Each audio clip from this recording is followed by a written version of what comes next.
Hello friends and welcome back to the channel. If you are new here, then hi, my name is Brittany and I'm a nurse practitioner that also happens to like creating educational content here on the internet. So for today's lecture, I'm going to be talking all about antibiotics. Obviously, antibiotics are an integral part of managing our patients, their variety of medical diagnoses, and it's a vital component as well on the nurse practitioner board's exam. And so that's why I'm going to be focusing so much time specifically dedicated to antibiotics. On the board's exam, the focus is to make sure that you're going to be a safe healthcare provider as you enter into practice as a new nurse practitioner. And so you need to have a familiarity with the most commonly used medications and know any big red flags to look out for. So that's my focus for today.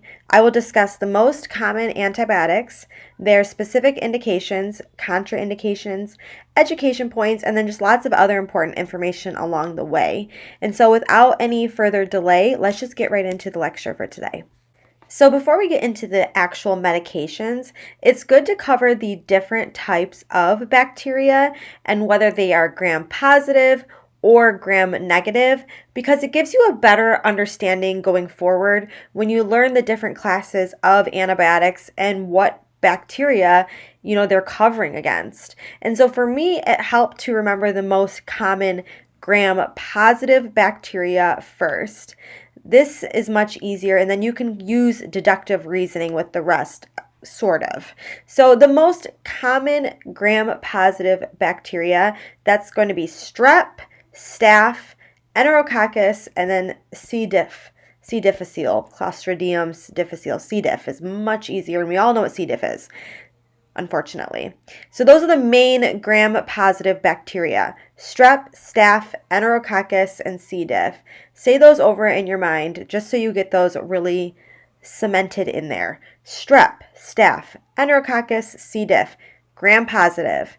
The other gram-positive bacteria, there definitely are. That is not the only gram-positive bacteria, but the other are much less common. You are going to encounter strep, staph, enterococcus, and C. diff quite frequently in your practice, and so really want to have those in there and solidified. But the other gram-positive bacteria, there are some, but they're just less common. So look at things like anthrax, tetanus, botulism. Those are examples of gram-positive bacteria.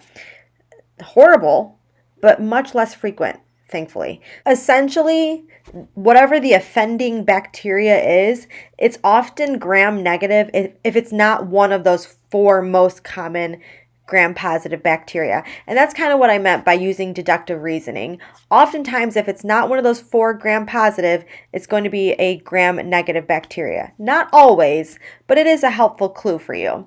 So for gram-negative bacteria, many examples are listed here. They include things like E. coli, gonorrhea, chlamydia, Pseudomonas, Pasteurella. There's a few others there, and there's quite a list there of that gram-negative bacteria.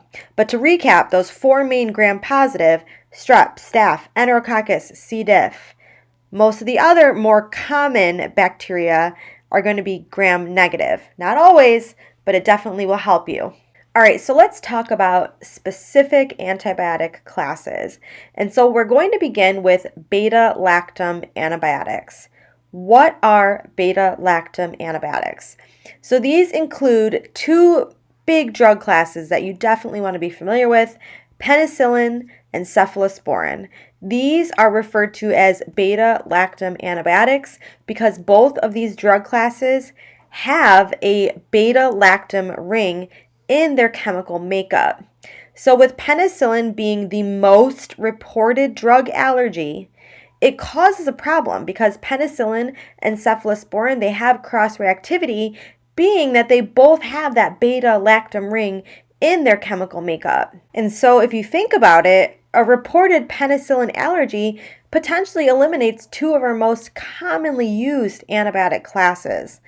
So this is a real problem in practice, but the literature reports, and this is important, that 90 to 98% of patients that have a documented penicillin allergy can actually take a cephalosporin safely. So how?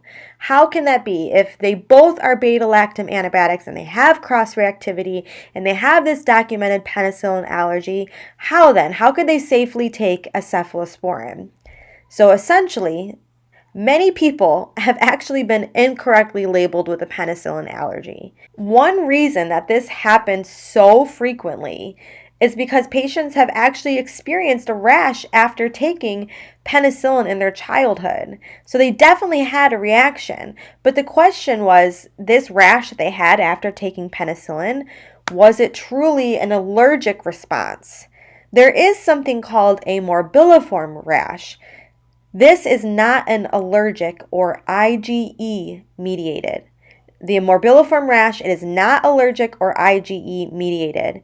It is a rash, though, that did and does frequently occur after being prescribed a penicillin antibiotic for a viral illness. So, unfortunately, a lot of children had a viral illness and were given an antibiotic, incorrectly diagnosed with a bacterial illness, and had this reaction, this morbilliform rash.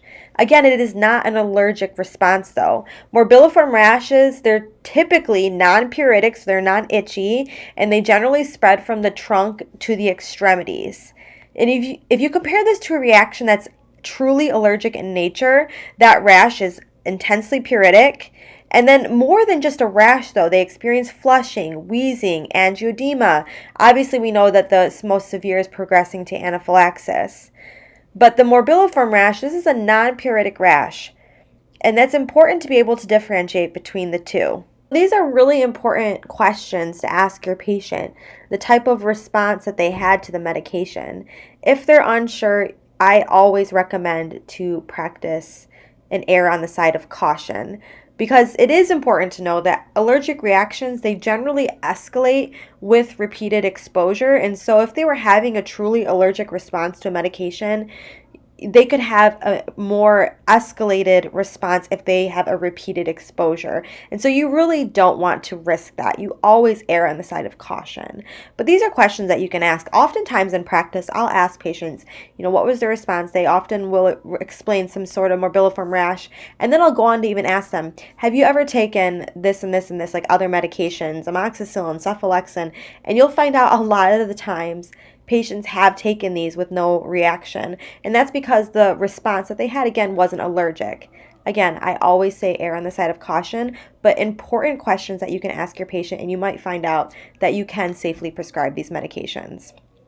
Another key important point with beta-lactam antibiotics is that some bacteria have gotten smarter, which is it's just the world in biology is so wild, right? But these bacteria gotten smarter and they have developed the ability to create beta-lactamase. And we know anything that ends in that ase is an enzyme. So beta-lactamase, this is an enzyme that has the ability to break down that beta-lactam ring.